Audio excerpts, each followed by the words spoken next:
Welcome to Bounce, playful, unfussy conversations with SoCal's arts and culture stars. I'm your host, Susan Petrella, a lifelong arts and culture patron / advocate, and the rockstar consultant who rockets your business to success.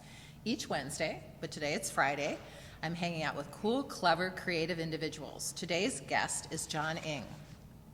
And on his website, he says, he has this quote, so I'm going to read it. The process of painting fascinates me. It typically begins with a visual inspiration that evolves in the studio while painting. The goal for me as an artist is in capturing, in parentheses, with line, color, and texture, the veritable qualities as well as the emotional and spiritual essence of my subject. Hi, Jon. Welcome to Bounce. Thank you. So, but before a few, maybe 15 minutes ago, we had this conversation about, are you a painter or an artist? So let's start with that. Okay. I always think of myself as a painter. Okay. Approach my art. I'm not thinking in terms of a concept or dimensionality like a sculpture or, I start with it, how does it feel as a painting? And what does that involve? Because, I've spoken with other painters / artists, and, they take photos with their camera. They'll also sketch in a notebook. They'll make, oh my gosh, what do you call it? Like, a preliminary kind of like small, like a studio kind of thing, right? That's not the right word. But, do you do all that, or you just put like a blank canvas on an easel or the wall? Usually I start with, I work with photos a lot. Okay. And kind of find my idea for a composition and then sketch it out. Kind of to remove myself from the photo.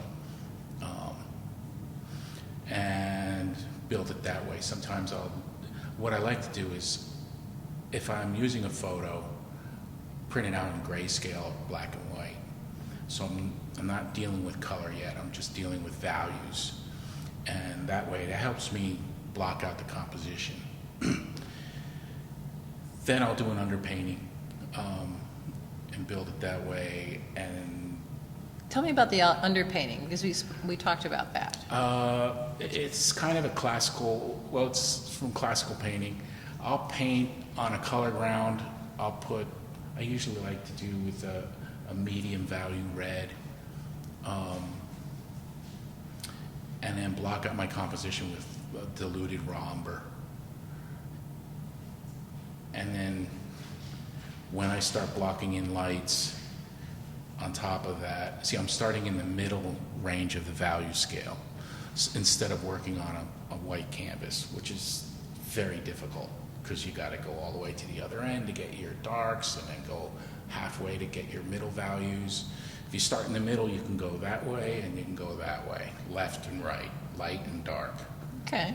I realize hand gestures don't work when you're doing audio. Okay.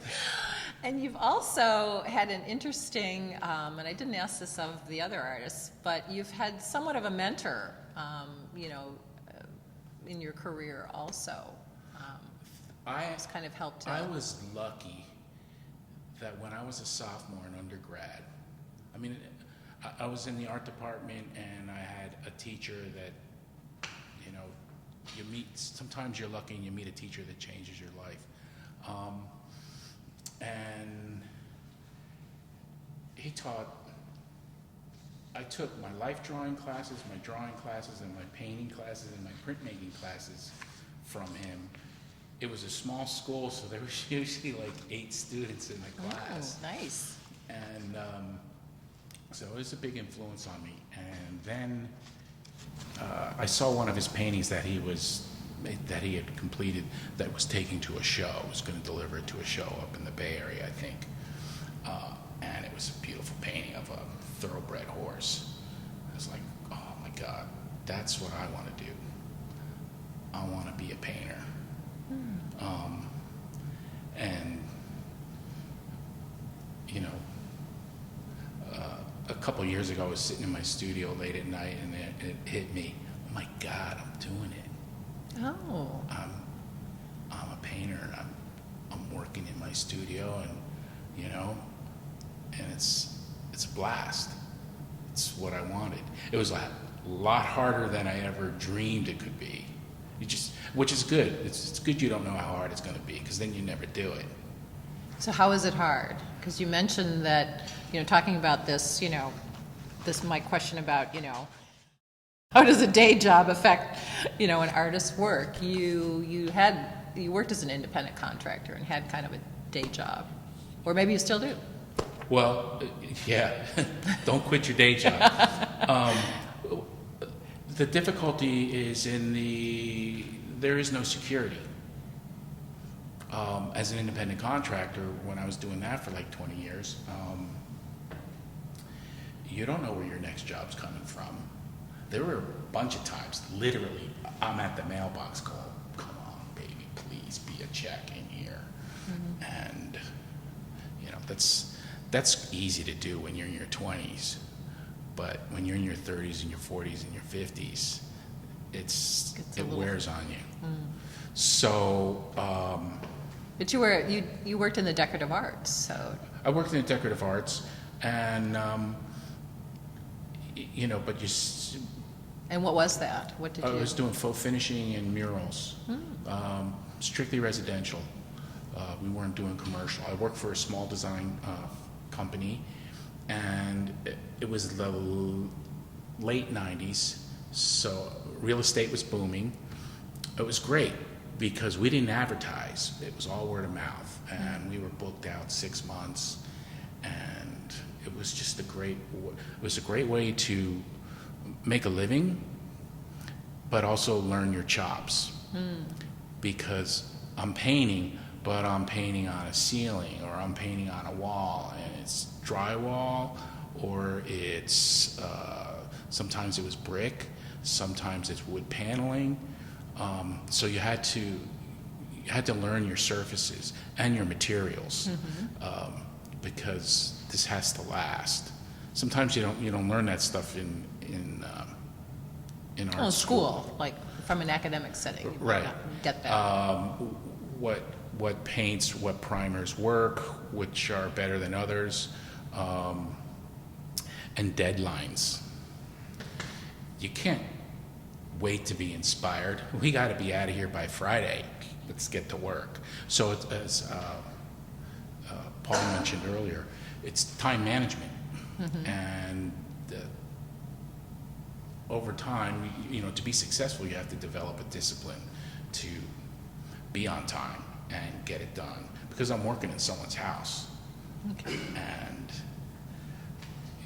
when they come home from work, you got to be leaving.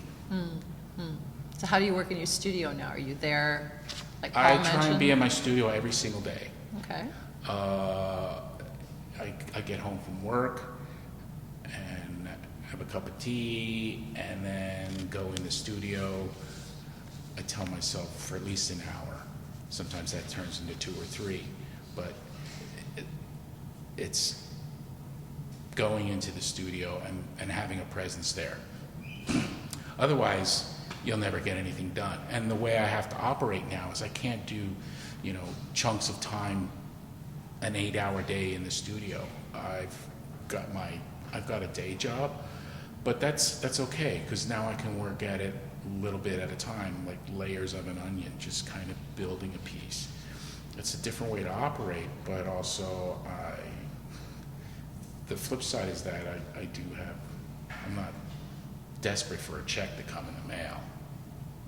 I've got a little bit more security because I can pay my bills. And then I'm not, you paint a lot different when you're hoping to God this painting sells. Oh, okay.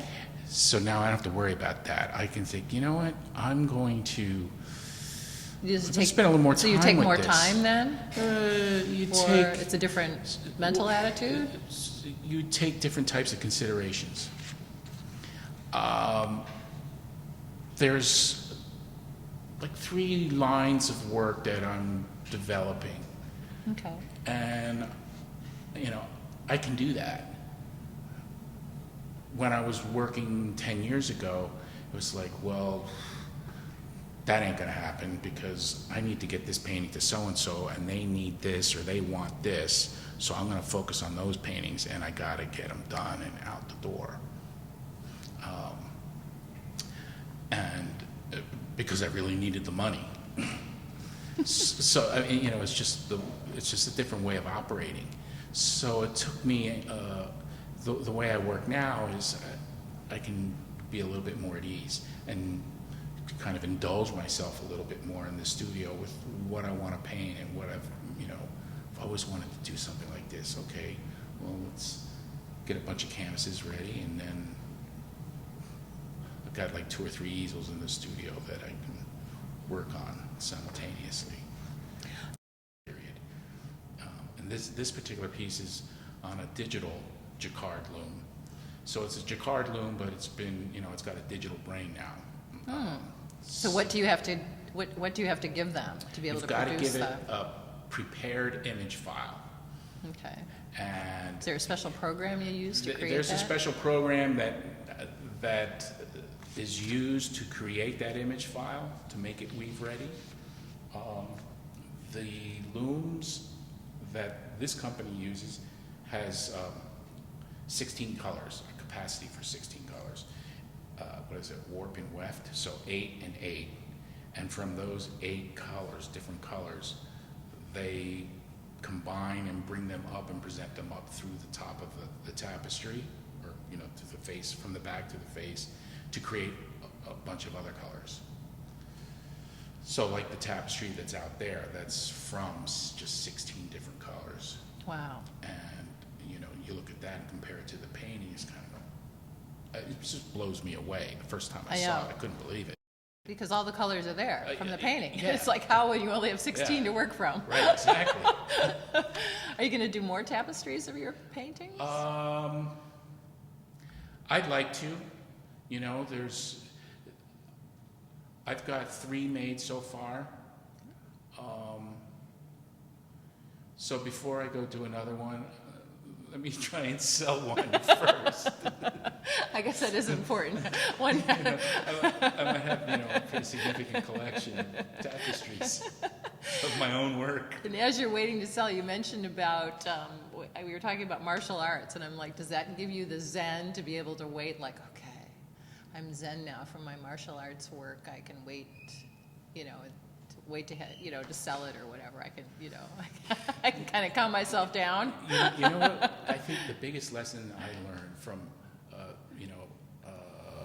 a studio practice, my fine art studio, and a martial arts practice, is artists often work in isolation, in a vacuum. They're in their studio.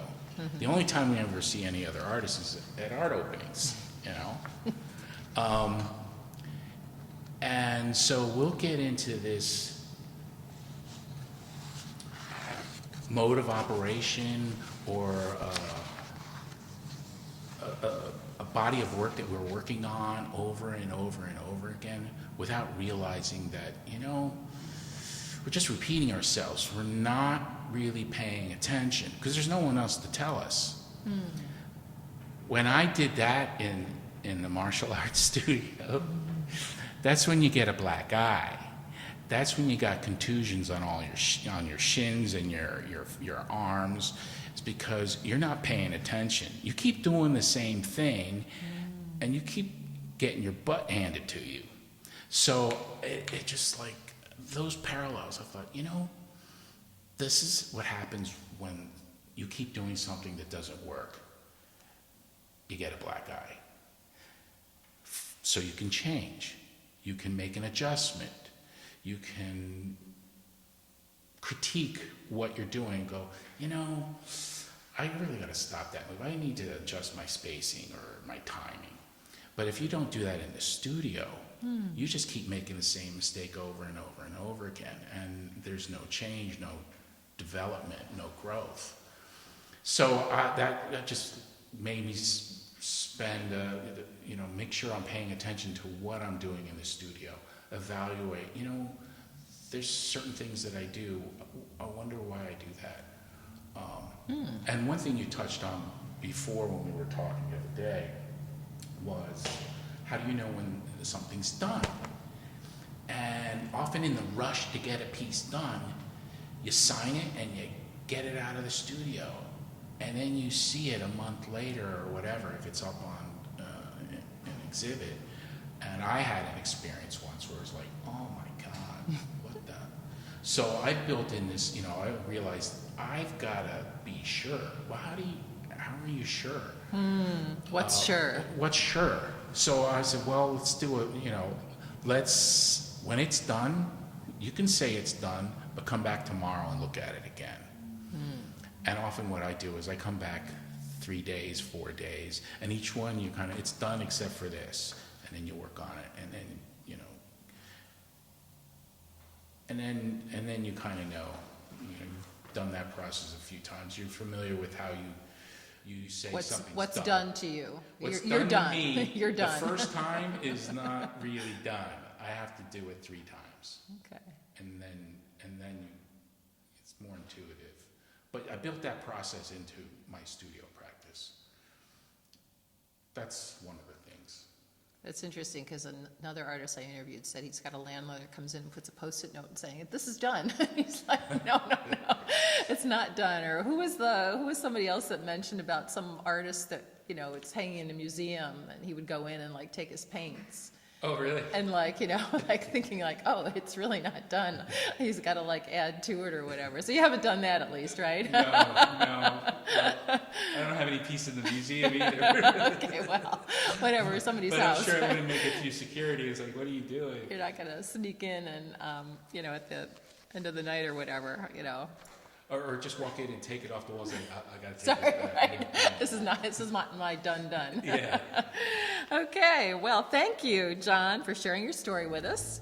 You've made Bounce bounce. A special thank you to our generous sponsor, Coastline College, its Fine Arts Department and Art Gallery, David Michael Lee, Director, Curator, Professor, Bounce's Fab Producer. Thank you, David.